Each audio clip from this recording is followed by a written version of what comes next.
네가 피아노를 친다고? 한국인은 모방만 잘하지 예술은 모르잖아. 최서연의 어깨가 움츠러들었습니다. 바로 앞자리에 앉은 브래들리가 친구들과 나누는 대화였지만 마치 자신을 향해 던진 화살 같았어요. 가방끈을 꽉 쥔 손가락이 하얘질 정도였죠. 사실 서연이 이런 말들을 듣게 된 건 불과 며칠 전의 일 때문이었어요. 학교 재능 발표회에 피아노 연주자로 갑자기 지명되면서 반 아이들 사이에서는 온갖 추측들이 돌기 시작했거든요. 그런데 정작 서연 자신도 어떻게 된 일인지 모르겠었습니다. 캐나다 토론토의 메이프루드 고등학교 10월의 차가운 바람이 교실 창문을 두드리고 있었습니다.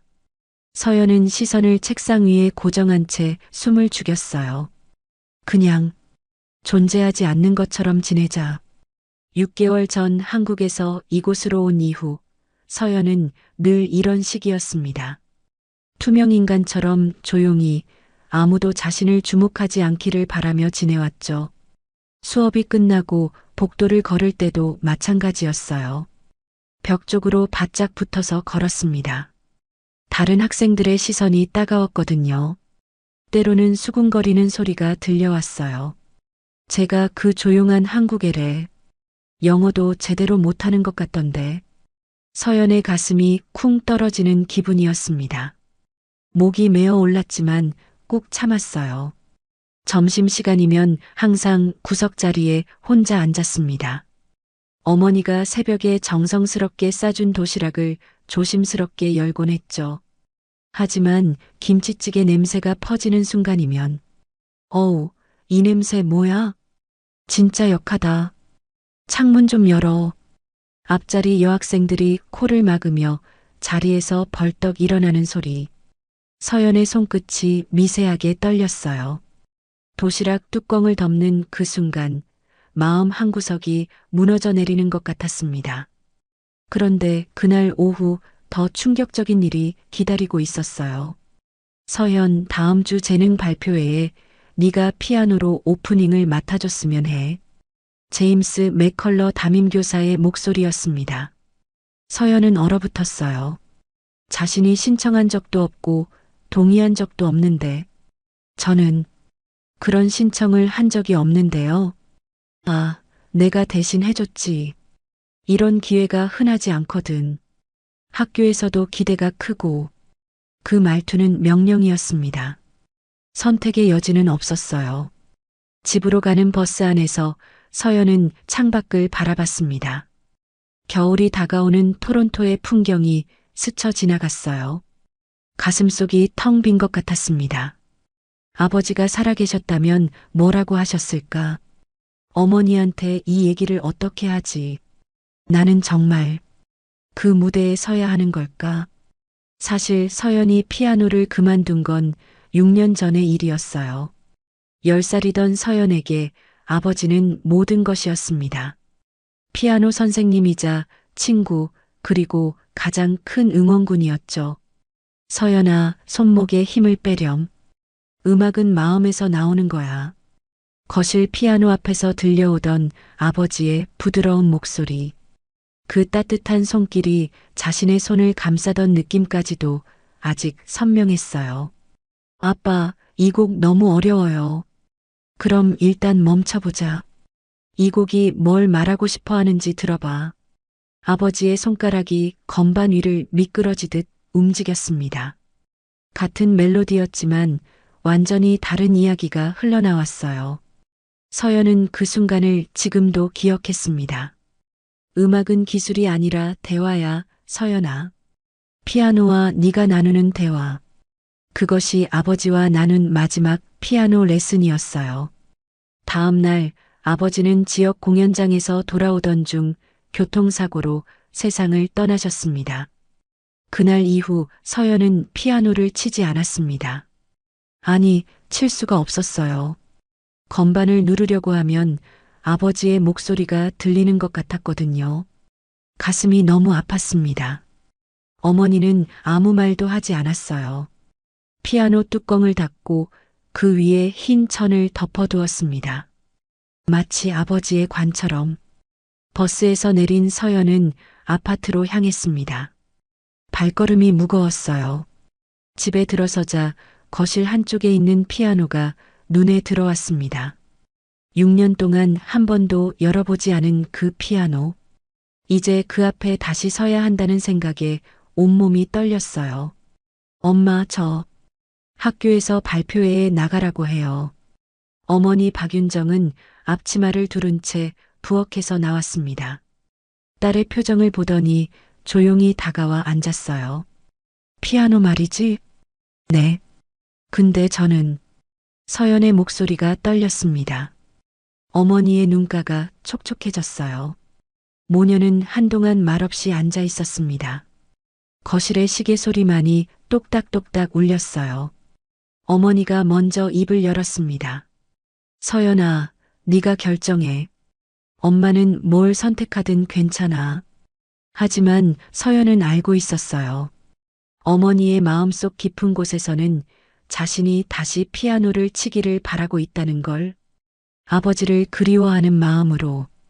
그날 밤 서연은 한참 동안 피아노 앞에 앉아 있었습니다. 뚜껑은 닫혀 있었고 열 용기가 나지 않았어요. 피아노 위에는 아버지가 마지막으로 작곡하던 미완성 악보가 놓여 있었습니다. 먼지가 쌓인 그 악보를 바라보며 서연은 결국 눈물을 흘렸어요. 6년 동안 참아왔던 그리움과 두려움이 한꺼번에 터져 나왔습니다. 이제 선택해야 했어요. 도망칠 것인가 아니면 6년 동안 닫아둔 마음의 문을 다시 열 것인가. 서연은 손을 떨며 피아노 뚜껑에 손을 올렸습니다. 차가운 나무의 감촉이 손끝으로 전해졌어요. 마음속에서 아버지의 목소리가 들려오는 것 같았습니다. 서연아, 두려워하지 마. 음악은 네 마음이 가는 대로 하는 거야. 그 선택이 자신의 인생을 완전히 바꿀 줄은 아직 몰랐어요. 새벽 3시 서연은 잠들지 못하고 있었습니다. 천장을 바라보며 뒤척이던 그녀의 머릿속에는 한 가지 기억이 계속 맴돌았어요. 발표회까지 일주일. 시간은 자꾸 다가오는데 마음의 준비는 전혀 되지 않았죠. 침대에서 일어나 거실로 향했습니다. 달빛이 피아노 건반 사이로 스며들어 있었어요. 마치 아버지의 손길이 아직 거기 남아있는 것 같았습니다. 서연은 조심스럽게 피아노 뚜껑을 열었습니다. 6년 만에 처음으로요. 건반들이 달빛을 받아 하얗게 빛나고 있었어요. 손을 올리려던 순간 가슴이 먹먹해졌습니다. 첫 음을 눌렀습니다. 조용하지만 또렷한 소리가 거실을 가득 채웠어요. 그 순간 6년 동안 얼어붙었던 무언가가 조금씩 녹기 시작했습니다. 다음 날 아침 식탁에서 어머니 박윤정이 조용히 물었습니다. 어젯밤에 피아노 소리 들리더라. 괜찮았어? 서연은 고개를 끄덕였어요. 어머니의 눈가가 살짝 촉촉해졌습니다. 아빠가 좋아하실 거야. 그 말에 서연의 목이 메어왔어요. 어머니도 얼마나 기다렸을까요? 자신이 다시 피아노를 치는 날을. 학교에서 수업을 들을 때도 서연의 머릿속은 어젯밤의 피아노 소리로 가득했습니다. 손끝이 건반을 기억하고 있었어요. 6년이 흘렀지만 몸이 기억하고 있었습니다. 점심시간 혼자 앉아있던 서연에게 한 여학생이 다가왔어요. 뺨에 주근깨가 있는 에밀리였습니다. 너 정말 피아노 쳐? 서연은 놀라서 고개를 들었습니다. 에밀리는 다른 아이들과 달리 조롱하는 표정이 아니었어요. 오히려 궁금해하는 눈빛이었죠.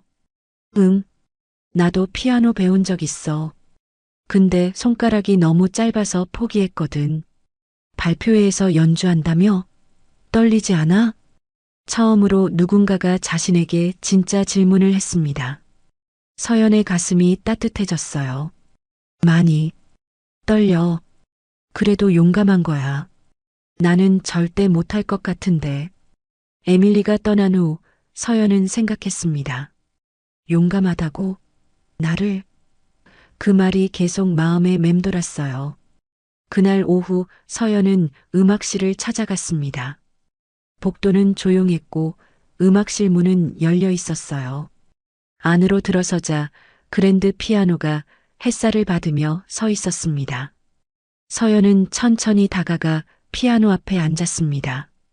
이번에는 주저하지 않았어요. 손을 건반 위에 올리고 아버지의 미완성곡을 연주하기 시작했습니다. 어젯밤보다 더 자연스럽게 손가락이 움직였어요. 미완성된 선율을 자신만의 방식으로 이어가며 서연은 처음으로 창작이라는 것을 경험했습니다. 집으로 돌아가는 길, 서연의 발걸음은 아침보다 가벼워졌습니다. 6개월 만에 처음으로 학교에서 웃었던 것 같았어요. 에밀리의 말이 계속 생각났습니다. 용감한 거야. 정말 그럴까요? 자신이 용감한 사람일까요? 집에서 어머니와 저녁을 먹으며 서연은 말했습니다. 엄마, 저 오늘 학교에서 피아노 쳤어요. 어머니의 수저를 든 손이 잠시 멈췄어요. 그래, 어땠어? 생각보다 괜찮았어요. 아빠 곡으로 해볼 수 있을 것 같아요. 어머니의 눈가가 촉촉해졌습니다. 그날 밤 서연은 아버지의 악보집을 펼쳤습니다. 한 구석에 연필로 적힌 작은 글씨를 발견했어요. 완성되지 않아도 괜찮다. 마음을 담으면 그게 음악이다. 서연은 그 문장을 손끝으로 천천히 따라 그었습니다. 그리고 처음으로 진짜 미소를 지었어요. 두려움은 여전했습니다. 하지만 이제 그 두려움조차 음악이 될 수 있다는 걸 알았어요. 아버지의 미완성곡을 자신만의 방식으로 완성해보고 싶었습니다. 서연은 피아노 앞에 앉아 다시 연주를 시작했어요. 이번에는 더 자신있게, 더 자유롭게. 밤이 깊어가는 줄도 모른 채 연주에 빠져들었습니다. 이제 정말 시작이었어요. 발표회까지 일주일이 남았습니다. 복도를 걸을 때마다 서연의 귀에 들려오는 속삭임들이 점점 더 노골적으로 변했어요. 야, 한국에 진짜 피아노 치는 거 맞냐? 아마 그냥 가만히 앉아 있다가 내려올걸? 개망신 쇼 기대된다, 진짜. 서연은 이제 그런 말들에 반응하지 않았습니다. 하지만 가슴 한구석에서는 묘한 감정이 피어오르고 있었어요. 분노도 슬픔도 아닌 설명할 수 없는 간지러운 무언가였죠. 그런데 그날 점심시간 정말 견디기 힘든 일이 벌어졌습니다. 서연이 어머니가 싸준 김치볶음 도시락을 조심스럽게 열었을 때였어요. 진한 김치볶음 냄새가 퍼지는 순간, 어우, 이 냄새 뭐야? 앞자리에 금발 여학생 제시카가 코를 막으며 자리에서 벌떡 일어났습니다. 진짜 토할 것 같아. 저거 뭔데? 냄새 장난 아니야. 창문 좀 열어. 서연의 손이 얼어붙었어요. 도시락 뚜껑을 덮는 그녀의 손끝이 미세하게 떨렸습니다. 한 숟가락도 뜨지 못한 채 도시락은 다시 가방 속으로 들어갔어요. 그날 불에 들리는 한술 더 떴습니다. 오후 수업이 끝나고 학생들이 하나둘 교실을 나갈 때였어요. 서연, 너 정말 피아노 칠 줄 아는 거야? 갑작스러운 질문에 서연이 고개를 들었습니다. 브래들리 주변에는 어느새 여러 학생들이 모여 있었어요. 발표회에서 연주한다며? 근데 진짜 칠 줄 아는 거야? 아니면 그냥 신용만 내는 거야? 교실이 조용해졌습니다. 모든 시선이 서연에게 쏠렸어요. 등 뒤로 느껴지는 시선들이 따가웠습니다. 서연은 아무 말도 할 수 없었어요. 목이 메어왔지만 꾹 참았습니다. 브래들리의 입가에 비웃음이 번졌어요. 역시 대답도 못하네. 한국인들은 진짜 모방만 잘하지 창의성은 없다니까. 그 말에 몇몇 학생들이 킥킥 웃었습니다. 서연은 가방을 챙겨 교실을 나갔어요. 복도를 걸으며 눈물이 나올 것 같았지만 꾹 참았습니다. 하지만 이상하게도 서연은 그날도 음악실을 찾았습니다. 아무도 없는 시간을 골라서 혼자 피아노 앞에 앉아 아버지의 미완성곡을 조금씩 완성해 나갔어요. 어떤 날은 멜로디를 바꿔보기도 하고 어떤 날은 새로운 구간을 추가하기도 했습니다. 작곡이라는 걸 배운 적도 없었지만 손끝이 기억하는 대로 따라가면 자연스럽게 이어졌어요. 그 곡 안에는 모든 것이 담겨 있었습니다. 아버지에 대한 그리움, 어머니의 따뜻한 손길, 자신의 불안과 외로움까지.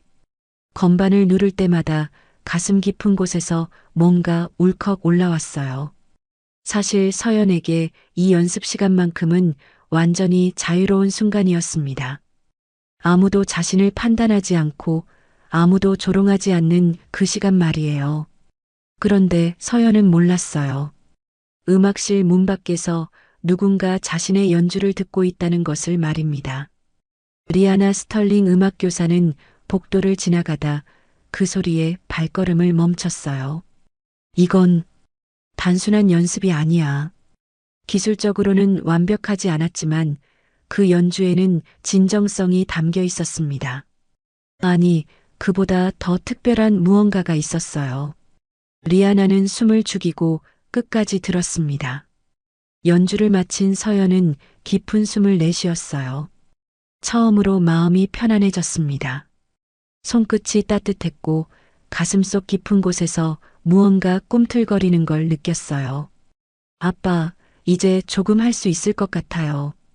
피아노 건반을 쓰다듬으며 서연은 작은 미소를 지었습니다. 문 밖에서 듣고 있던 리아나 교사는 완전히 충격을 받았어요. 지금까지 서연을 그냥 조용한 학생 중 하나로만 생각했거든요. 하지만 방금 들은 연주는 달랐습니다. 기교보다는 감정이, 완벽함보다는 진실함이 담겨 있었어요. 20년간 음악을 가르쳐온 리아나도 이런 연주는 쉽게 들을 수 없었습니다. 이 아이에게는 정말 특별한 재능이 있어. 서연이 음악실에서 나오는 순간 리아나 교사와 마주쳤습니다. 서연은 깜짝 놀라 얼굴이 빨갛게 달아올랐어요. 죄송해요, 선생님. 허락 없이 음악실을 사용해서. 아니야, 괜찮아. 그런데 방금 연주 정말 아름다웠어. 리아나의 진심 어린 칭찬에 서연의 눈이 커졌습니다. 지금까지 아무도 자신의 연주를 제대로 들어준 사람이 없었거든요.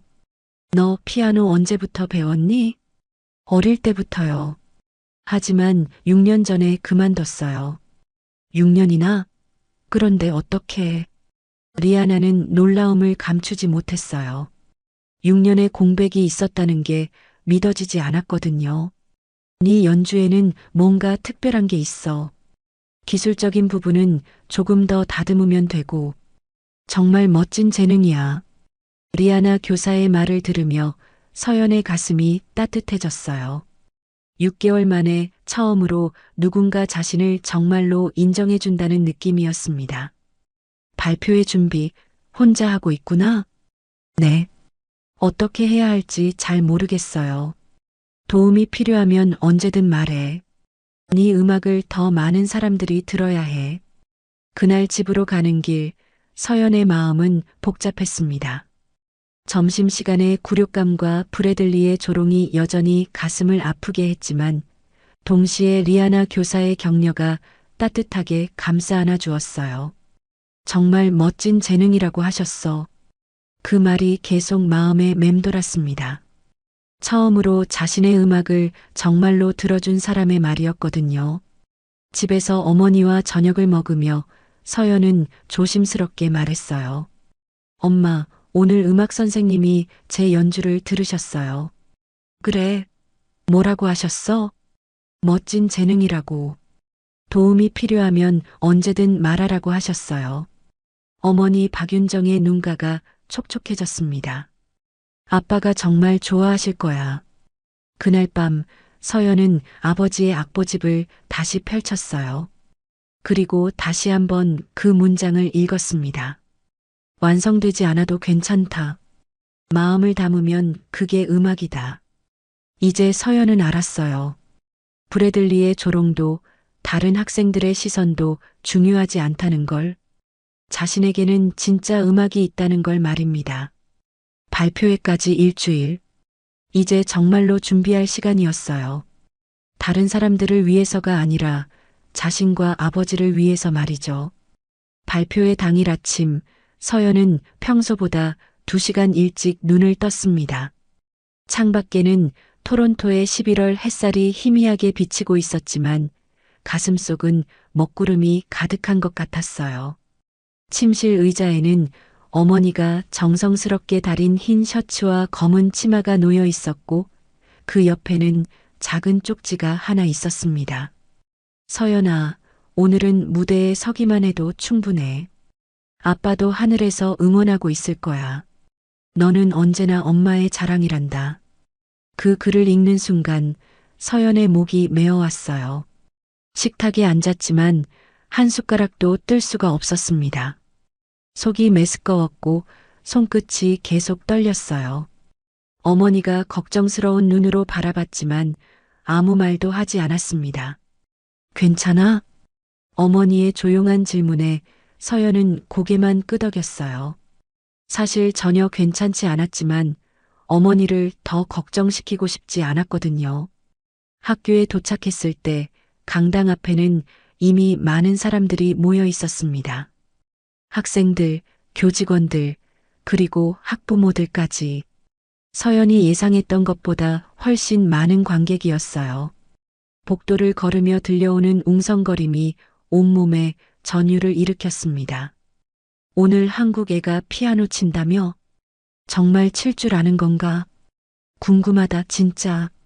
강당 뒤편 작은 대기실에서 서연은 조용히 손을 모으고 앉아 있었어요. 다른 발표자들은 긴장한 듯 계속 연습하거나 서로 격려하고 있었지만 서연만은 고요했습니다. 하지만 그 고요함 속에서도 심장은 미친 듯이 뛰고 있었어요. 손바닥에는 차가운 땀이 맺혔고 입술은 바짝 말라 있었습니다. 그때 갑자기 6년 전 아버지의 목소리가 떠올랐어요. 서연아, 무대에 설 때는 관객을 보지 말고 피아노만 봐. 그리고 네 마음이 하고 싶은 말을 피아노에게 들려줘. 무서우면 어떻게 해요? 무서운 게 당연하지. 하지만 그 무서움도 음악이 될 수 있어. 모든 감정이 음악이 될 수 있거든. 그 따뜻한 기억이 가슴을 조금 편안하게 만들어 주었습니다. 2024년 메이프루드 고등학교 재능 발표회를 시작하겠습니다. 사회자의 우렁찬 목소리가 강당을 가득 채웠어요. 첫 번째 순서는 피아노 연주입니다. 최서연 학생, 무대로 나와주세요. 그 순간 객석 곳곳에서 웅성거림이 일어났습니다. 서연은 천천히 일어서서 무대로 향했어요. 각 발걸음마다 다리가 후들거렸지만 이상하게도 마음은 점점 단단해졌습니다. 무대 위로 올라서자 뜨거운 스포트라이트가 내리쬐었어요. 눈이 부셔서 객석이 잘 보이지 않았지만 수백 개의 시선이 자신을 향하고 있다는 걸 온몸으로 느낄 수 있었습니다. 하지만 서연은 객석을 보지 않았어요. 아버지가 가르쳐 준 대로 피아노만 바라봤습니다. 검은 그랜드 피아노가 무대 중앙에서 자신을 기다리고 있었어요. 피아노에 앉기 전 서연은 마이크 앞에 섰습니다. 6개월 동안 거의 말을 하지 않았던 그녀가 처음으로 많은 사람들 앞에서 자신의 목소리를 내는 순간이었어요. 안녕하세요. 저는 최서연입니다. 떨리는 목소리였지만 마이크를 통해 강당 전체에 울려 퍼졌어요. 오늘 연주할 곡은 제 아버지가 마지막으로 작곡하시던 미완성 곡입니다. 제목은 말하지 못한 이야기입니다. 강당이 완전히 조용해졌습니다. 아까까지 웅성거리던 소리들이 모두 사라졌어요. 서연은 마이크에서 물러나 피아노 앞에 앉았습니다. 의자에 앉는 순간 모든 소음이 사라진 것 같았어요. 세상에는 자신과 피아노만 남은 것 같았습니다. 손을 건반 위에 올리며 눈을 감았어요. 아빠, 이제 아버지의 마지막 이야기를 완성할게요. 첫 음이 울린 순간 마법이 시작되었습니다. 그 소리는 강당의 모든 구석까지 스며들어 300명의 마음을 동시에 두드렸어요. 이것은 단순한 피아노 연주가 아니었습니다. 이것은 한 소녀의 고백이었어요. 6년 동안 말하지 못했던 그리움, 외로움, 그리고 사랑이 모두 음표가 되어 흘러나왔습니다. 느린 템포로 시작된 곡은 점점 감정이 풍부해졌어요. 아버지와의 추억이 담긴 부분에서는 달콤하고 그리운 선율이, 혼자 견뎌온 외로움이 담긴 부분에서는 쓸쓸하지만 강인한 멜로디가 흘러나왔습니다. 객석의 사람들은 숨소리조차 조심스러워했어요.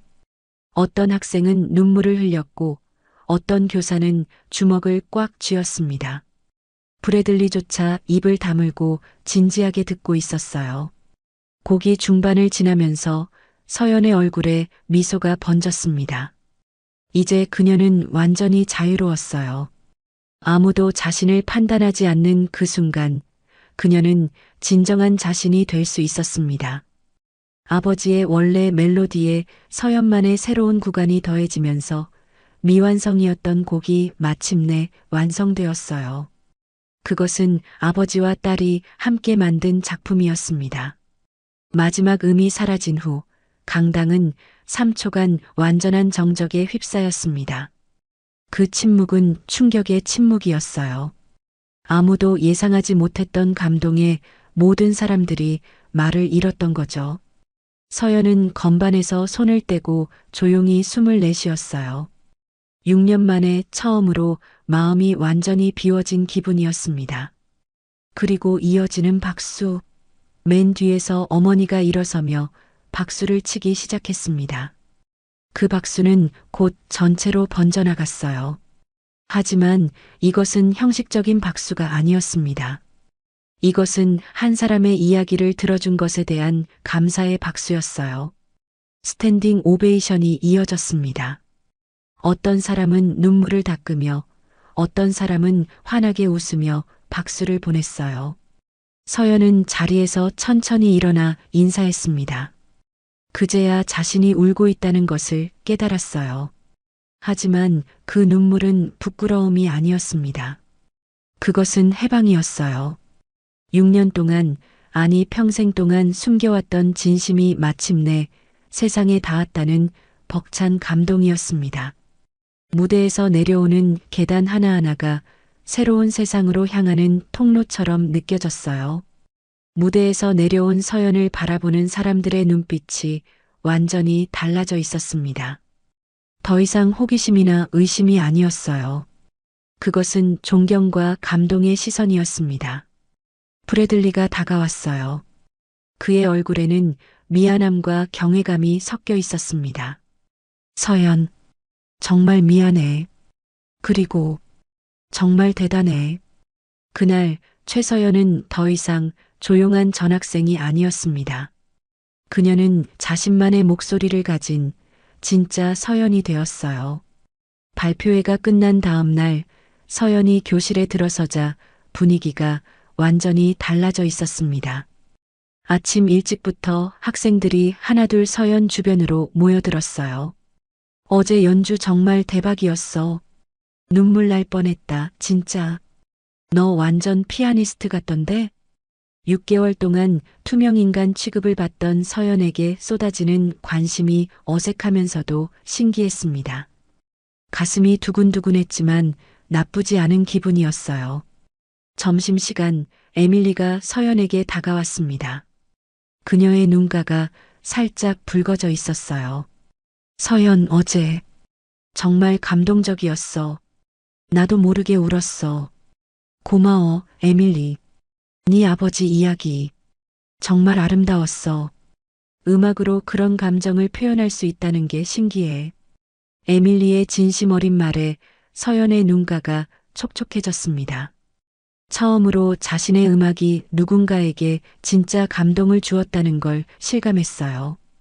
그런데 더 놀라운 일이 기다리고 있었습니다. 오후 수업이 끝난 후 브래들리가 조심스럽게 서연에게 다가왔어요. 평소의 거만한 모습은 어디에도 없었습니다. 서연, 잠깐 얘기할 수 있을까? 복도 한쪽으로 나와서 브래들리가 입을 열었어요. 어제 정말 미안했어. 그동안 너한테 한 말들 정말 바보 같았어. 서연은 깜짝 놀랐습니다. 브래들리가 사과를 할 거라고는 전혀 예상하지 못했거든요. 사실은 나도 피아노를 배웠었어. 어릴 때부터 8년 동안. 브래들리의 예상치 못한 고백에 서연의 눈이 커졌어요. 근데 재능이 없다고 그만두라고 하시더라고, 선생님이. 그때부터 피아노 얘기만 나오면 짜증이 났어. 그래서 너한테 그런 말을 한 것 같아. 브래들리의 목소리가 조금 떨렸습니다. 서연은 그제야 이해했어요. 그의 조롱 뒤에 숨겨진 상처를.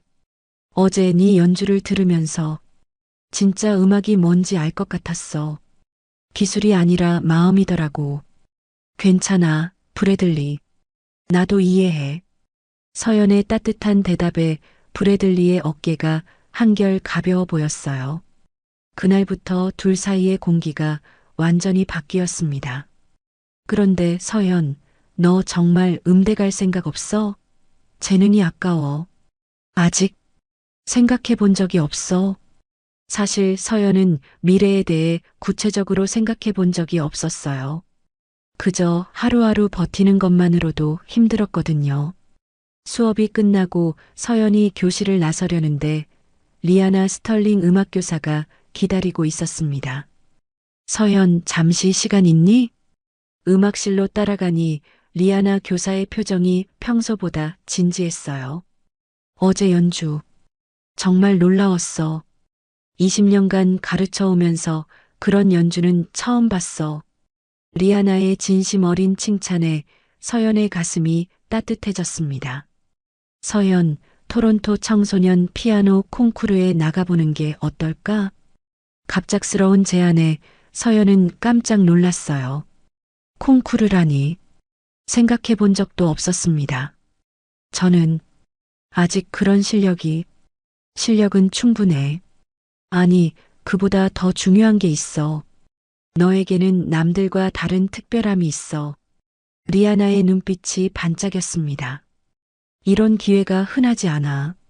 올해가 마지막 참가 가능한 나이이기도 하고.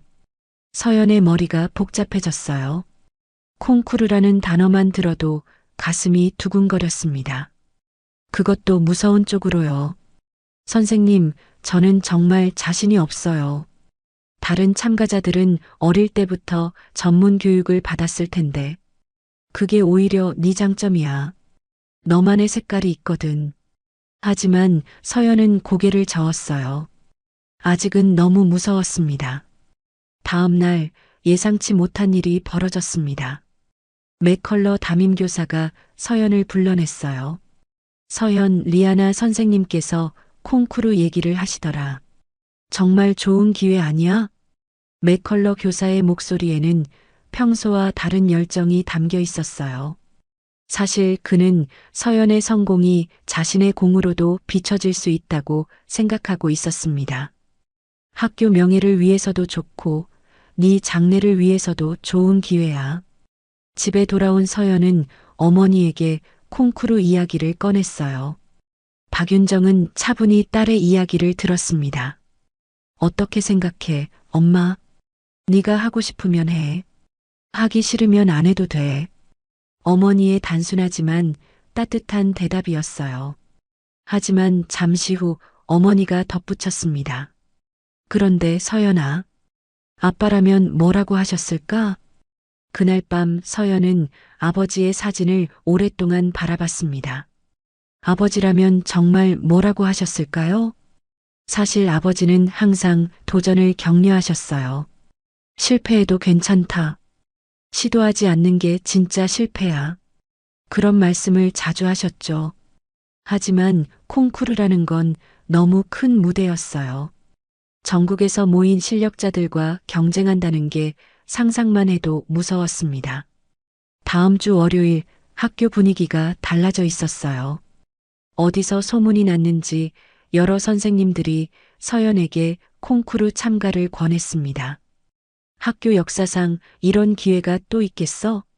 지역 신문에도 나올 수 있어. 대학 입학에도 도움이 될 거야. 서연은 점점 숨이 막히는 기분이었어요. 모든 사람들이 자신을 어떤 틀에 맞추려고 하는 것 같았습니다. 그런데 더 놀라운 일이 기다리고 있었어요. 발표의 영상이 지역 한인 커뮤니티에까지 퍼진 거였습니다. 어머니의 직장 동료들, 교회 사람들까지 콩쿠르 이야기를 꺼내기 시작했어요. 서연이가 우리 커뮤니티의 자랑이야. 꼭 콩쿠르에 나가서 좋은 결과 내야 해.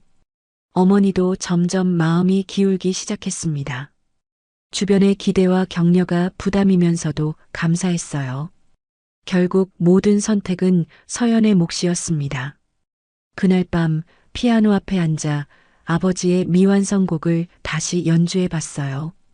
연주하면서 문득 깨달았습니다. 이 곡을 완성할 수 있었던 건 누군가의 강요가 아니라 자신의 마음에서 우러난 것이었다는 걸요. 콩쿠르도 마찬가지가 아닐까? 남들의 기대 때문이 아니라 자신이 정말 원해서 해야 하는 거 아닐까? 며칠을 고민한 끝에 서연은 결정을 내렸습니다. 월요일 아침 리아나 교사를 찾아갔어요. 선생님, 콩쿠르에 나가보고 싶어요. 리아나의 얼굴에 환한 미소가 번졌습니다. 정말? 그럼 지금부터 정말 열심히 준비해야 해. 쉽지 않을 거야. 네, 각오하고 있어요. 서연의 목소리에는 처음으로 확신이 담겨 있었어요. 두렵지만 해보고 싶었습니다. 자신이 어디까지 갈 수 있는지 확인해 보고 싶었거든요. 드디어 서연의 진짜 도전이 시작되었습니다. 콩쿠르 참가를 결정한 지 일주일이 지났습니다.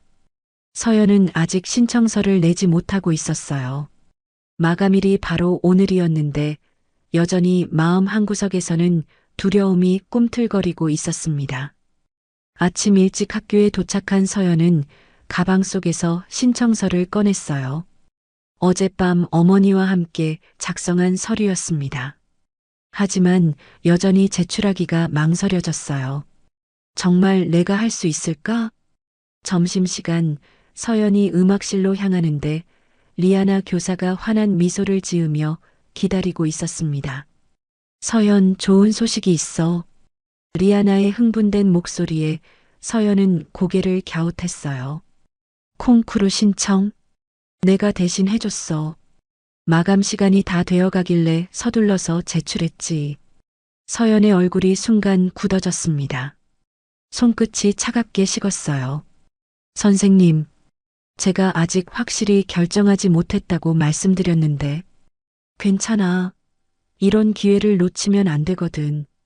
네 장래를 생각해서 한 일이야. 서연은 말을 잃었습니다. 가슴이 쿵 떨어지는 기분이었어요. 분명 자신이 하고 싶어서 결정한 줄 알았는데 이미 모든 게 정해져 있었다니. 신청비도 학교에서 지원하기로 했어. 맥컬러 선생님도 정말 기뻐하시더라고. 리아나는 계속 신이 나서 얘기했지만 서연의 귀에는 아무것도 들어오지 않았어요. 목이 메어왔지만 아무 말도 할 수 없었습니다. 콩쿠르가 2달 후야. 시간이 많지 않으니까 오늘부터 본격적으로 준비하자. 리아나는 이미 연습 계획표까지 준비해놨어요. 주 5회 개인 레슨, 콩쿠르 필수곡 3곡 연습, 무대 매너 교육까지. 빼곡하게 적힌 스케줄을 보니 현실감이 몰려왔습니다. 서연은 뭔가 거대한 기계에 휘말려 들어가는 기분이었어요. 자신의 의지와는 상관없이 모든 게 굴러가고 있었습니다. 집에 돌아가서 어머니에게 상황을 설명했을 때 박윤정의 반응은 의외였어요. 그래, 선생님이 그렇게 생각하신다면 좋은 일 아니겠어? 어머니도 리아나 교사의 판단을 신뢰하는 눈치였습니다. 엄마도 찬성하는 거야? 서연아, 네 실력을 선생님이 더 잘 아시잖아. 우리는 음악을 모르니까. 어머니의 말에 서연은 더욱 답답해졌어요. 정작 연주하는 건 자신인데 모든 결정은 다른 사람들이 내리고 있었습니다. 다음 날 학교에서는 더 큰 일이 기다리고 있었어요.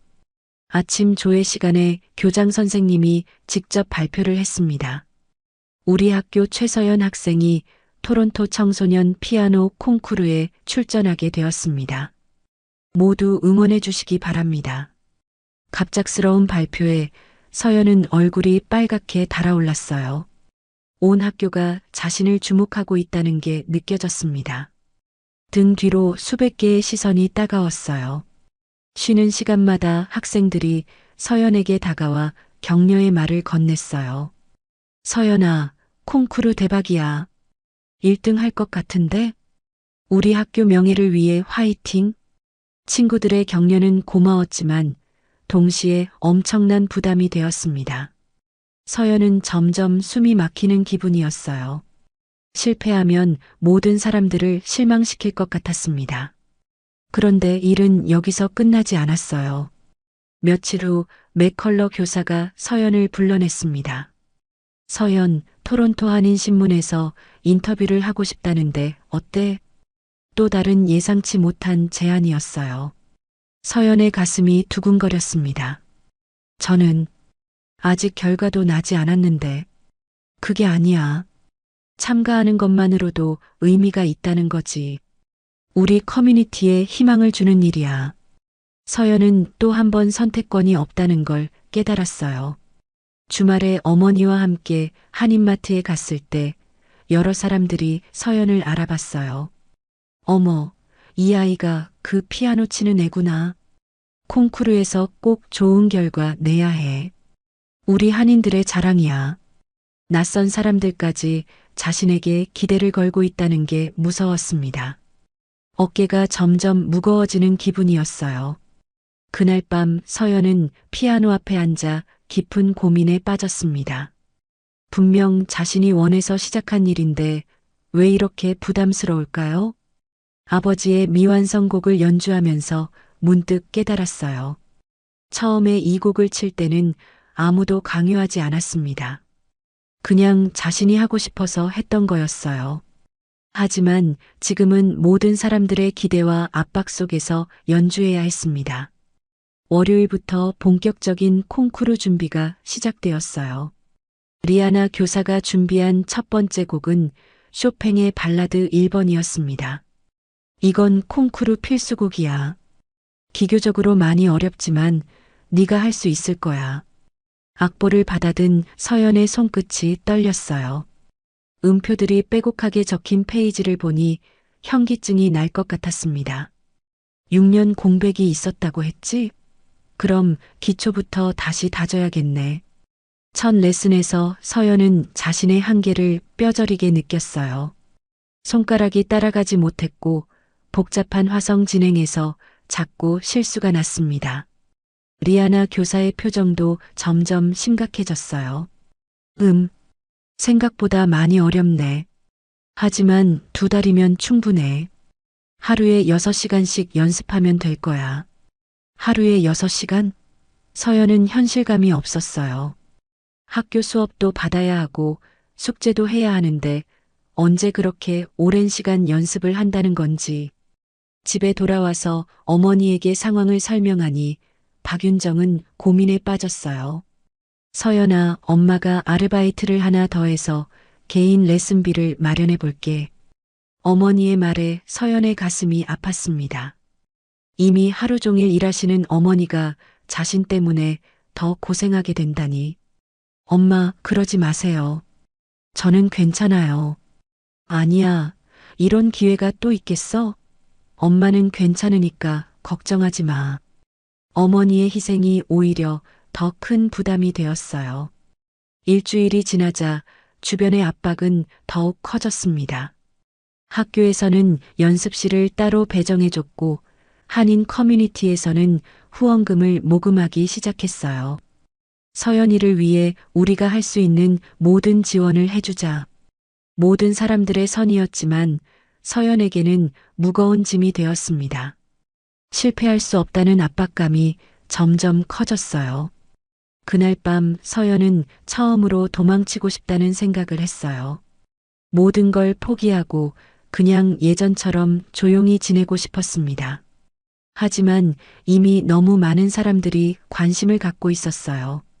포기한다고 하면 모든 사람들을 실망시킬 것 같았습니다. 피아노 앞에 앉아 아버지의 사진을 바라봤어요. 아빠, 저 어떻게 해야 해요? 이렇게 하는 게 맞는 건가요? 하지만 사진 속 아버지는 아무 대답도 해주지 않았습니다. 서연은 혼자서 이 모든 걸 견뎌내야 했어요. 콩쿠르까지 6주. 리아나 교사가 세운 연습 계획은 정말 빡빡했습니다. 오전 7시부터 등교 전 1시간, 점심시간 30분, 방과 후 3시간씩. 하루 평균 5시간의 연습이었어요. 첫 주가 시작되자마자 서연은 한계를 느꼈습니다. 손목이 아프고 어깨가 뻣뻣해졌어요. 6년의 공백이 얼마나 큰지 뼈저리게 느끼는 순간들이었죠. 아직 멀었어. 더 빠르게, 더 정확하게. 리아나 교사의 지적이 쏟아질 때마다 서연의 자신감은 조금씩 무너져 내렸습니다. 콩쿠르 필수곡 중 첫 번째는 쇼팽의 발라드 1번이었어요. 악보를 펼쳐놓고 보니 음표들이 개미처럼 빼곡했습니다. 손끝이 벌써부터 떨렸어요. 첫 페이지부터 난관이었습니다. 빠른 아르페지오 구간에서 손가락이 엉키기 일쑤였죠. 10번을 쳐도 한 번 제대로 되는 게 없었어요. 이게 어떻게 6주 만에 완벽하게 될까? 서연의 마음속에 의심이 스며들기 시작했습니다. 집에서도 연습은 계속되었어요. 어머니가 잠든 새벽 시간에도 헤드폰을 끼고 디지털 피아노로 연습했습니다. 온 세상이 잠든 시간, 혼자서 어둠과 싸우는 기분이었어요. 손가락 끝이 아프고 등이 굽었지만 멈출 수 없었습니다. 너무 많은 사람들이 자신을 지켜보고 있었거든요. 사실 이때의 서연에게 음악은 더 이상 즐거움이 아니었어요. 그냥 넘어야 할 산, 해결해야 할 문제였습니다. 2주가 지나고 두 번째 곡이 추가되었습니다. 베토벤의 소나타 23번 열정. 제목만 들어도 무서운 곡이었어요. 첫 몇 마디를 쳐보니 완전히 다른 세계였습니다. 쇼팽의 서정성과는 완전히 다른 폭발적인 에너지가 필요한 곡이었죠. 너에게 부족한 건 테크닉이 아니라 표현력이야. 리아나 교사의 말에 서연은 더욱 혼란스러워졌어요. 테크닉도 부족한데 표현력까지 신경 써야 한다니. 3주째 접어들면서 서연의 몸에 이상 신호가 나타났습니다. 오른쪽 어깨가 계속 아팠고 손목에서 시큰한 통증이 올라왔어요. 어머니가 걱정스러운 눈으로 바라봤지만 서연은 괜찮다고 했습니다. 지금 포기할 수는 없었거든요. 하지만 연주 중에 손가락이 말을 안 들을 때가 있었어요. 마치 자신의 손이 아닌 것처럼 뻣뻣했습니다. 이러다 정말 다칠 수도 있겠다. 그런데 4주째 뭔가 달라지기 시작했습니다. 서연이 쇼팽 발라드를 연주하는데 갑자기 음악이 다르게 들렸어요. 그동안 기계적으로 손가락만 움직였는데 그날은 멜로디가 마음에 와 닿았습니다. 아버지가 말씀하셨던 피아노와의 대화가 무엇인지 조금 알 것 같았어요. 오늘 뭔가 달라졌네. 리아나 교사도 놀라는 눈치였습니다. 서연 자신도 무엇이 달라졌는지 정확히는 몰랐지만 분명 변화가 있었어요. 하지만 성장은 항상 일직선이 아니었어요. 5주째 들어서면서 서연은 심각한 슬럼프에 빠졌습니다. 어제까지 잘 되던 부분이 갑자기 안 되었어요.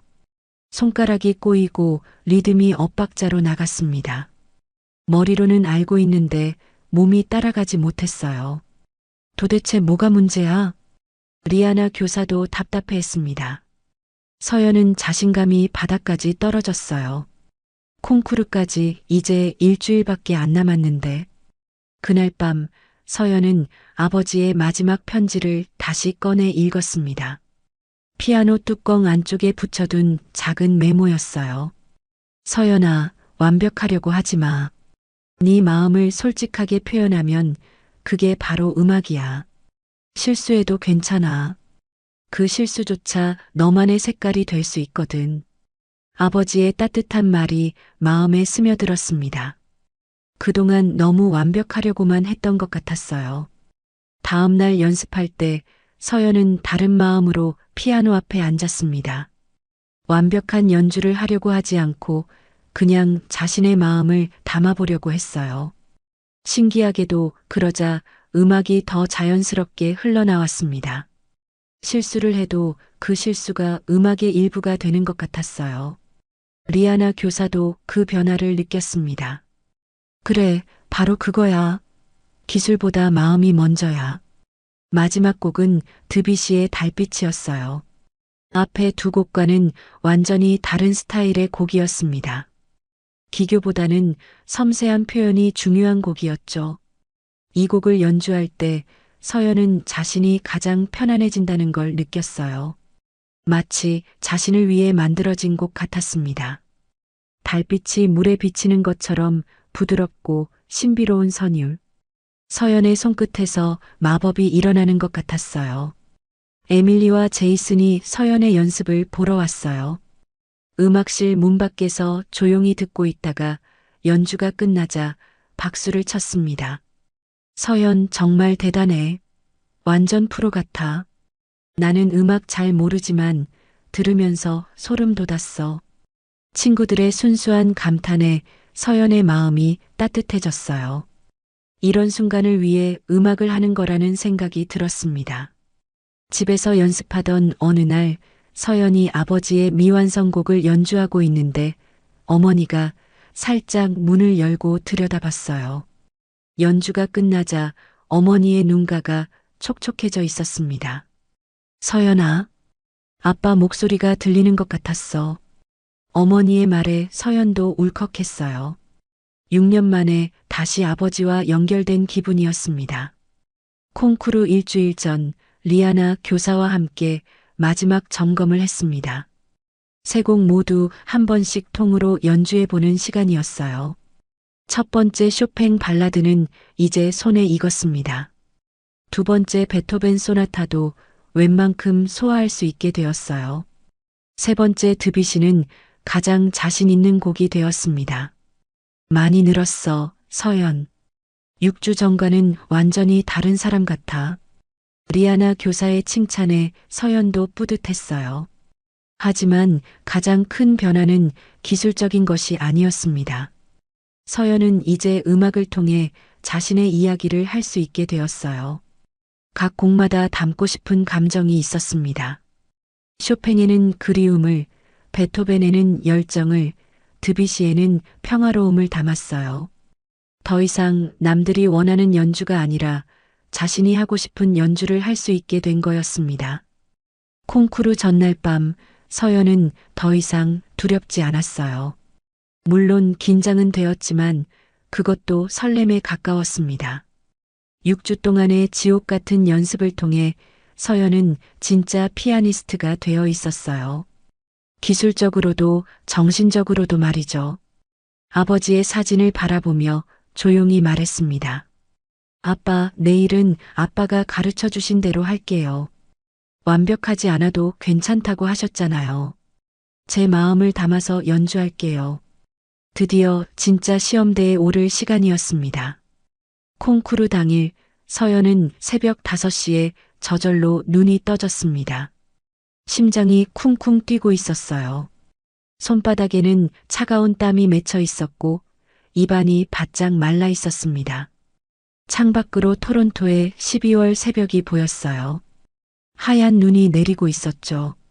마치 자신의 마음처럼 하얗게 비어 있는 것 같았습니다. 드디어 이날이 왔구나. 침대에서 일어나 거실로 나갔어요. 피아노 앞에 앉아 손가락을 풀어보았습니다. 다행히 어제까지의 연습이 손끝에 그대로 남아 있었어요. 아침 식사 때 어머니 박윤정이 특별한 도시락을 준비해뒀어요. 서연이 좋아하는 김밥과 과일이 정성스럽게 담겨 있었습니다. 긴장돼도 밥은 꼭 먹어야 해. 힘이 나야 연주할 수 있어. 어머니의 눈가가 살짝 촉촉해져 있었어요. 서연도 목이 메어왔지만 밝게 웃어 보였습니다. 엄마, 걱정하지 마세요. 최선을 다할게요. 서연아, 결과가 어떻든 엄마는 네가 자랑스러워. 여기까지 온 것만으로도 대단한 거야. 토론토 음악원 콘서트홀.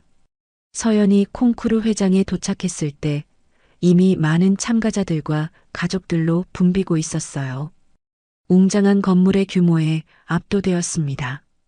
높은 천장과 화려한 샹들리에 그리고 무대 위에 거대한 그랜드 피아노까지 모든 것이 서연이 경험해 본 것과는 차원이 달랐어요. 등록 데스크에서 참가자 번호표를 받았습니다. 18번. 서연의 가슴이 더욱 빨리 뛰기 시작했어요. 대기실에서 다른 참가자들을 보니 서연은 작아지는 기분이었어요. 모두들 자신만만해 보였고 아름다운 드레스나 정장을 입고 있었습니다. 어떤 아이는 이미 여러 콩쿠르에서 입상한 경험이 있다고 자랑하고 있었어요. 또 다른 참가자는 유명한 피아노 학원에서 배운다며 명함까지 나눠주고 있었습니다. 서연은 점점 위축되었어요. 내가 여기 있을 자격이 있나? 하는 생각이 들었습니다. 오전에는 짧은 리허설 시간이 있었어요. 참가자들이 돌아가며 무대에서 연습할 수 있는 시간이었습니다. 서연 앞 순서인 17번 참가자가 베토벤 소나타를 연주하는데 그 실력에 깜짝 놀랐어요. 완벽한 기교에 풍부한 표현력까지 마치 프로 연주자 같았습니다. 서연의 손끝이 차갑게 식었어요. 다리도 후들거렸습니다. 저런 실력자들과 경쟁한다고? 드디어 서연의 리허설 차례가 되었어요. 무대에 올라서는 순간 객석의 수백 개의 좌석이 한눈에 들어왔습니다. 지금은 비어 있지만 몇 시간 후에는 심사위원들과 관객들로 가득 찰 거라는 생각에 현기증이 날 것 같았어요. 피아노에 앉아 첫 몇 마디를 쳐봤는데 평소와는 완전히 다른 느낌이었습니다. 홀의 음향이 달랐고 건반의 터치감도 익숙하지 않았어요. 점심시간에 어머니와 함께 도시락을 먹으면서도 서연은 계속 불안했어요. 입맛이 없어서 김밥 한 줄도 제대로 못 먹었습니다. 다른 참가자들의 대화가 귀에 들어왔어요. 1등 상금이 $5,000래. 여기서 입상하면 음대 입학에 정말 유리하대. 심사위원 중에 토론토 음대 교수도 있다던데. 모든 얘기들이 부담으로 다가왔어요. 서연의 어깨가 점점 무거워졌습니다. 오후 2시 콩쿠르가 시작되었습니다. 1번부터 차례로 연주가 진행되었어요. 서연은 무대 옆 대기석에서 다른 사람들의 연주를 들었습니다. 정말 실력 있는 참가자들이 많았어요. 어떤 연주는 완벽해서 틈이 없었고 어떤 연주는 감동적이어서 눈물이 날 뻔했습니다.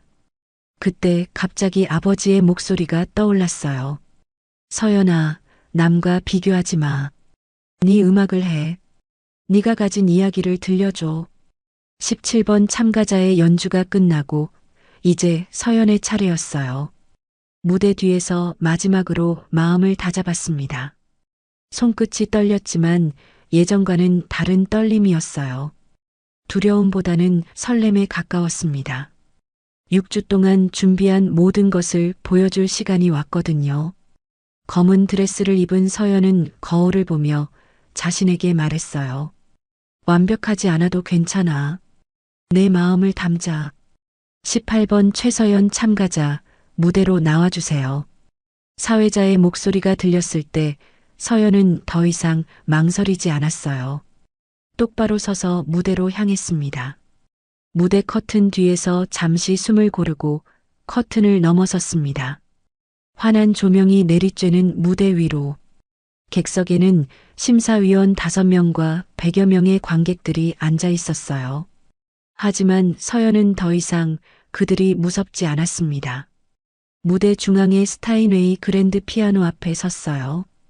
검은 광택이 나는 피아노가 서연을 기다리고 있었습니다. 관객들에게 가볍게 인사하고 피아노 앞에 앉았어요. 의자 높이를 조절하고 건반에 손을 올렸습니다. 리허설 때와는 다르게 이제 피아노가 친숙하게 느껴졌어요. 마치 오랜 친구를 만난 것 같았습니다. 첫 곡은 쇼팽 발라드 1번. 서연이 가장 오랫동안 연습한 곡이었어요. 첫 음을 누르는 순간 모든 잡념이 사라졌습니다. 홀 안에는 서연과 피아노, 그리고 음악만 남았어요. 6주 동안 무수히 연습했던 선율이 손끝에서 자연스럽게 흘러나왔습니다. 하지만 이번에는 기계적인 연주가 아니었어요. 서연만의 감정이 담긴 특별한 연주였습니다. 첫 곡이 진행되면서 객석의 분위기가 달라지는 게 느껴졌어요. 처음에는 무표정하던 관객들이 점점 서연의 연주에 빠져들고 있었습니다. 심사위원들도 고개를 끄덕이며 집중해서 듣고 있었어요. 특히 토론토 음대 교수인 심사위원장의 표정이 진지해졌습니다. 서연은 그런 반응들을 의식하지 않고 오직 음악에만 집중했어요. 아버지가 가르쳐준 대로 피아노와 대화하고 있었습니다. 첫 곡이 끝나고 잠시 쉬는 시간 동안 객석에서 작은 박수가 터져 나왔어요. 서연은 자신감을 얻었습니다. 두 번째 곡인 베토벤 소나타 23번 열정이 시작되었어요. 이 곡은 폭발적인 에너지가 필요한 곡이었습니다. 서연의 손가락이 건반 위에서 춤을 췄어요.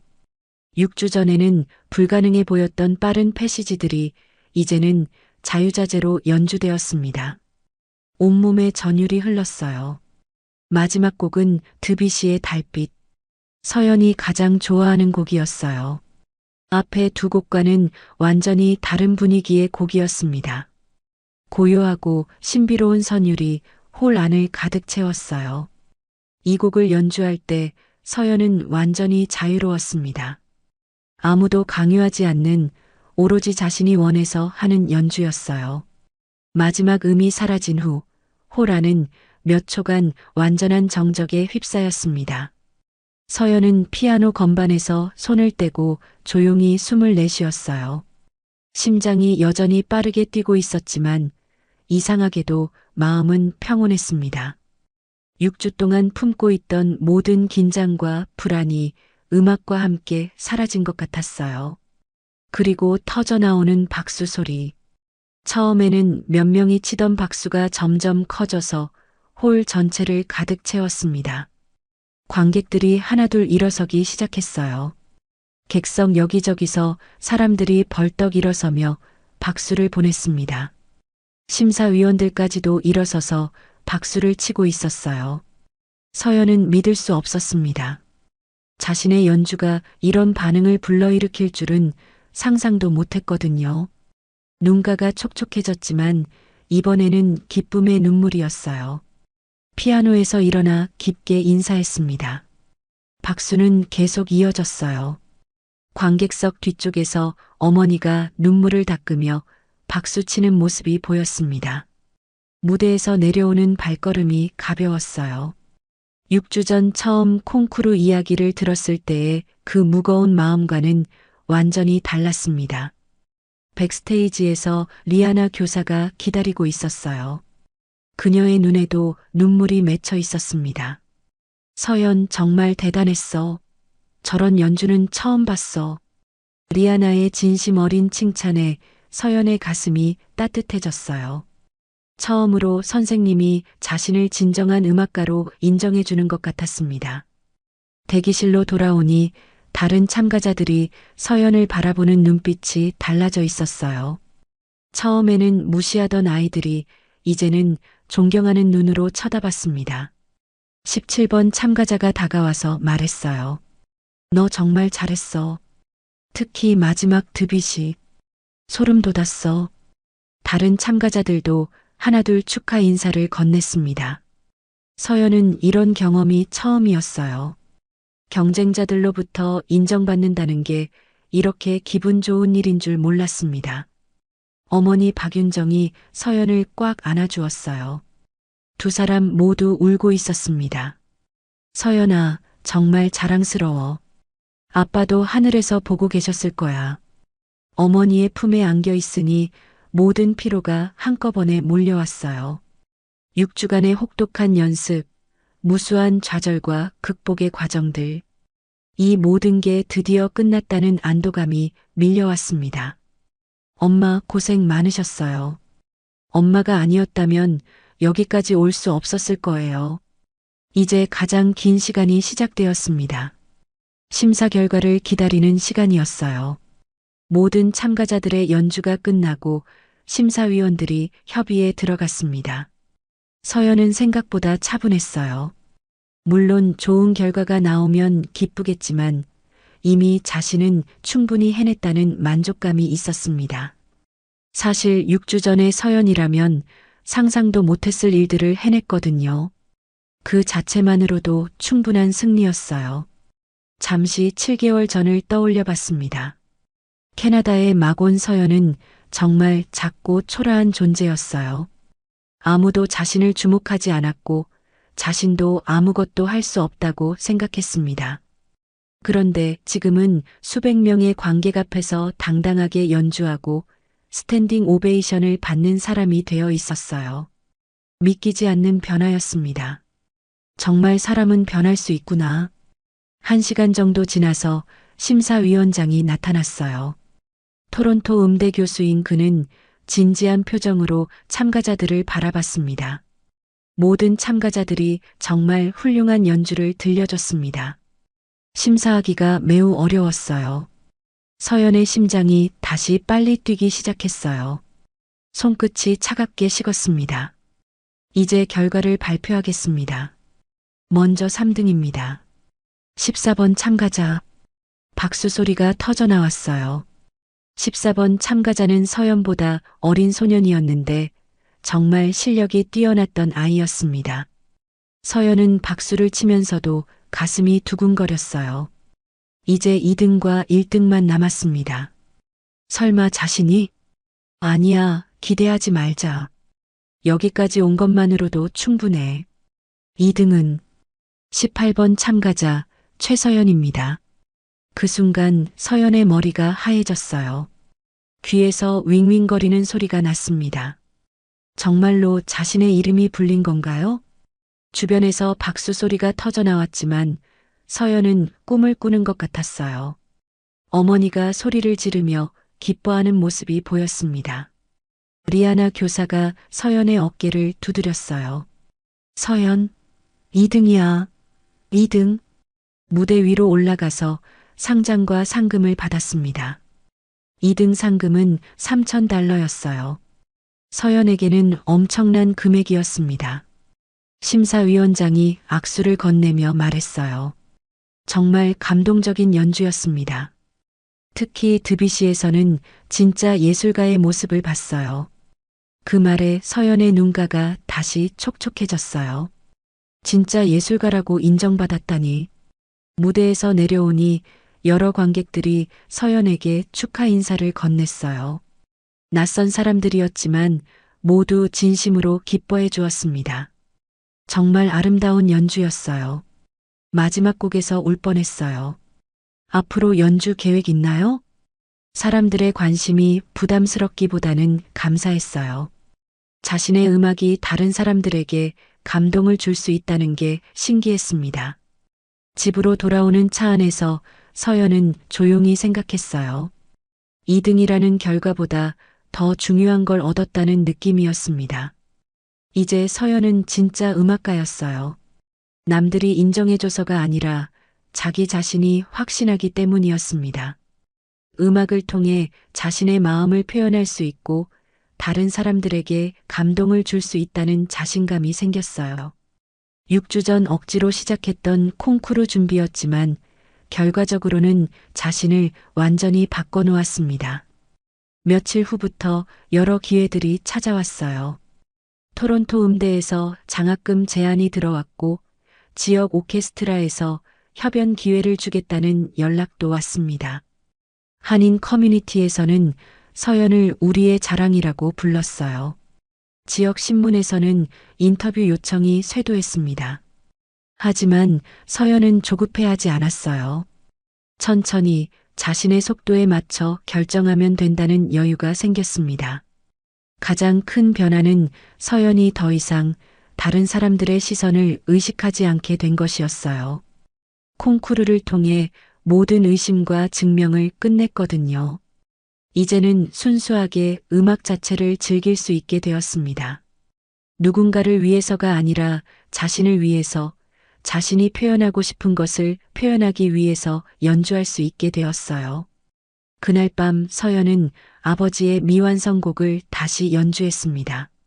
이번에는 부담도 압박도 없이 그냥 아버지와 대화하는 마음으로 쳤어요. 연주를 마치고 아버지 사진을 바라보며 조용히 말했습니다. 아빠, 이제 저도 진짜 음악가가 됐어요. 아빠가 가르쳐 주신 대로 마음으로 하는 음악을 할 수 있게 됐어요. 침묵에서 시작된 서연의 이야기가 드디어 아름다운 교향곡으로 완성되었습니다. 1년이 흘렀습니다. 메이플우드 고등학교의 같은 교실이지만 서연을 바라보는 시선들은 완전히 달라져 있었어요.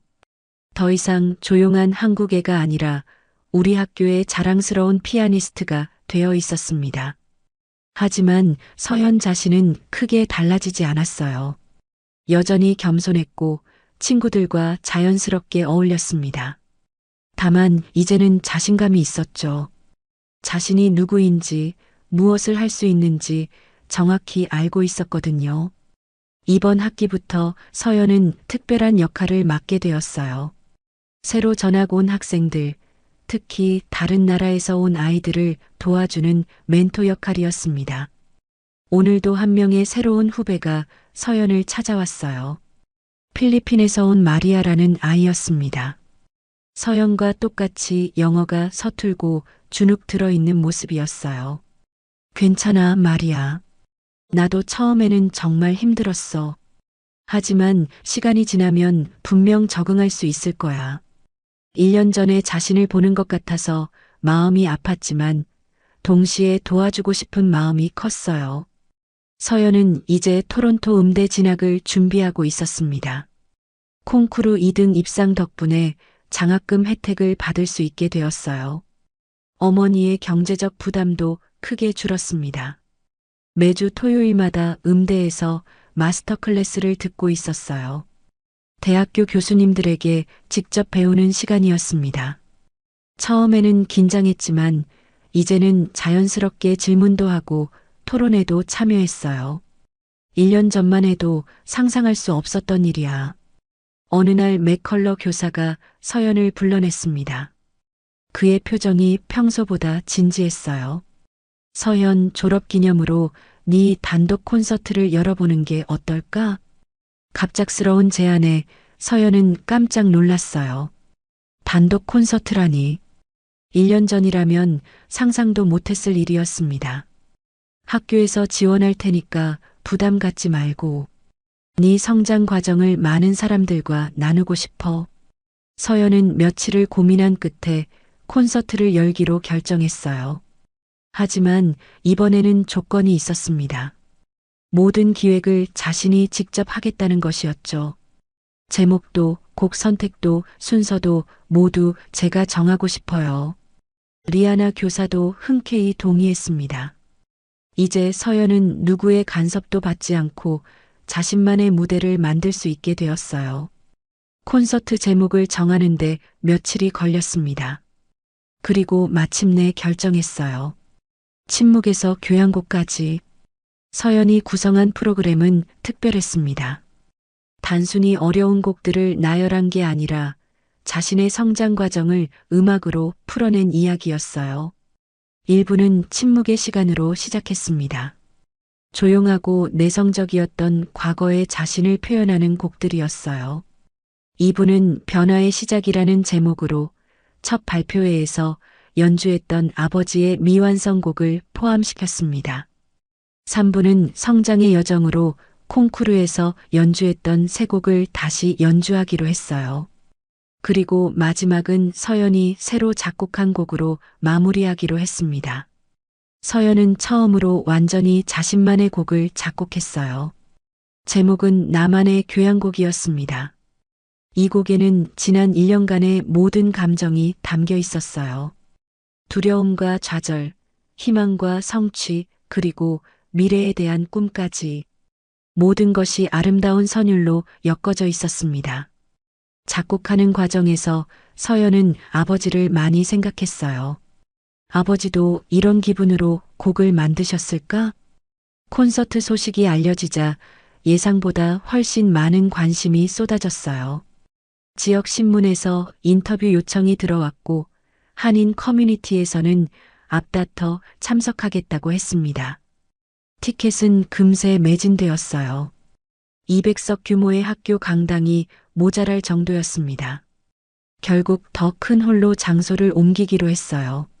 하지만 서연은 부담스러워하지 않았습니다. 이제는 많은 사람들 앞에서 연주하는 것이 두렵지 않았거든요. 콘서트 전날 밤 서연은 조용히 집에서 연습했어요. 하지만 기계적인 연습이 아니라 내일 들려줄 이야기를 마음속으로 정리하는 시간이었습니다. 각 곡마다 담고 싶은 메시지가 있었어요. 어떤 곡은 과거의 아픈 기억을, 어떤 곡은 성장의 기쁨을, 어떤 곡은 미래에 대한 희망을 담았습니다. 어머니가 차를 가져다 주며 말했어요. 서연아, 내일은 정말 네가 주인공인 날이야. 마음껏 네 이야기를 들려줘. 콘서트 당일 서연은 1년 전과는 완전히 다른 마음으로 무대를 맞이했습니다. 긴장보다는 설렘이 컸어요. 자신의 이야기를 많은 사람들과 나눌 수 있다는 기대감이었습니다. 드레스룸에서 마지막 준비를 하며 거울을 봤어요. 거울 속의 서연은 1년 전과는 완전히 다른 사람 같았습니다. 눈빛에 자신감이 넘쳤고 표정에는 여유가 있었어요. 커튼이 올라가고 서연이 무대에 나타났을 때 객석에서 뜨거운 박수가 터져 나왔어요. 에밀리, 제이슨, 브래들리까지 학교 친구들이 모두 와 있었습니다. 맨 앞줄에는 어머니가 눈물을 글썽이며 앉아 있었어요. 리아나 교사와 맥컬러 교사도 자랑스러운 표정으로 서연을 바라봤습니다. 서연은 마이크 앞에 섰어요. 1년 전과는 비교할 수 없을 정도로 당당한 목소리였습니다. 안녕하세요. 저는 최서연입니다. 간단한 인사로 시작했지만 그 목소리에는 특별한 울림이 있었어요. 오늘 콘서트 제목은 침묵에서 교향곡까지입니다. 이것은 지난 1년간 제가 걸어온 길의 이야기예요. 서연은 각 곡을 연주하기 전마다 간단한 설명을 했어요. 그 곡을 연주하게 된 배경과 그때의 감정을 솔직하게 들려줬습니다. 서연의 연주는 기술적으로도 완벽했지만 무엇보다 진정성이 있었어요. 각 곡마다 서연만의 이야기가 담겨 있었고 그 이야기가 관객들의 마음에 고스란히 전달되었습니다. 특히 아버지의 미완성곡을 연주할 때는 객석 여기저기서 흐느끼는 소리가 들렸어요. 어머니는 아예 눈물을 멈추지 못했습니다. 마지막에 새로 작곡한 나만의 교향곡을 연주할 때는 객석이 완전히 숨을 죽였어요. 그 곡에는 서연의 모든 것이 담겨 있었습니다. 콘서트 마지막에 서연은 특별한 메시지를 전했어요. 이 자리에 저처럼 새로 온 학생들이 있을 거예요. 언어가 다르고 문화가 달라서 힘들어하는 친구들이 있을 거라고 생각해요. 마리아를 비롯한 여러 후배들이 객석에서 서연을 바라봤어요. 저도 1년 전에는 정말 작고 초라한 존재였어요. 하지만 포기하지 않으면 누구나 자신만의 무대를 만들 수 있어요. 여러분도 분명 할 수 있을 거예요. 콘서트가 끝나고 스탠딩 오베이션이 5분 넘게 계속되었어요. 서연은 무대에서 깊게 인사하며 모든 순간을 마음에 새겼습니다. 이제 서연의 이야기는 정말로 완성되었어요. 침묵에서 시작된 여정이 아름다운 교향곡으로 마무리된 거였습니다. 무대에서 내려온 서연에게 많은 사람들이 축하 인사를 건넸어요. 하지만 가장 특별했던 건 마리아의 말이었습니다. 언니, 저도 언니처럼 될 수 있을까요? 서연은 마리아의 손을 잡고 환하게 웃었어요. 물론이야. 네 속도로, 네 방식으로. 넌 이미 충분히 특별하거든. 그날 밤 서연은 아버지의 사진 앞에서 마지막 인사를 올렸습니다. 아빠, 저 이제 정말 음악가가 됐어요. 아빠가 가르쳐 주신 대로 마음으로 하는 음악을 하게 됐어요. 앞으로도 계속 아빠가 자랑스러워할 음악가가 되겠다고 약속할게요. 침묵에서 교향곡까지 서연의 새로운 시작이었습니다. 오늘 서연이의 이야기 어떠셨나요? 이야기가 재밌으셨다면 구독과 좋아요 부탁드려요. 그리고 지금 이 순간 어디서 무엇을 하며 들어주고 계신지 댓글로 나눠주세요. 여러분의 이야기도 궁금하거든요. 여러분 가정에 따뜻한 행복이 가득하시길 바라며 오늘도 시청해주셔서 감사합니다.